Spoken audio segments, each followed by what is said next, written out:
Okay, we've seen what can happen when people choose not to recognise a state, but what happens when a state doesn't recognise you? Now, you heard me say earlier that the British brought to Australia this thing called common law. This is the idea that laws develop over time through the decisions made by judges on each kind of court case. One of the main ideas that stuck with the British through this legal system is that land is property.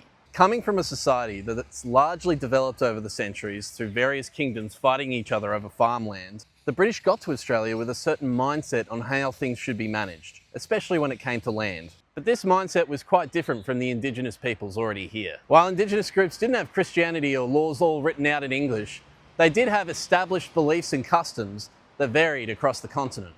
Despite this, none of the British were interested in trying to recognise or understand these long-held traditions. Instead, the Empire, upon settling in Australia in 1788, automatically imposed its own legal system on the continent's Indigenous peoples. Now, as subjects of the British Crown, Indigenous groups should have received equal treatment under English law with all the legal protections it provides. In fact, King George III told Arthur Phillip, the first governor of the New South Wales penal colony, that when he arrived in Australia with the First Fleet, they should endeavour by every possible means to open an intercourse with the natives and to conciliate their affections, and if any of our subjects shall wantonly destroy them or give them unnecessary interruption, it is our will and pleasure that you do cause such offenders to be brought into punishment. In reality, the Empire wasn't too interested in negotiating its plans for continental domination.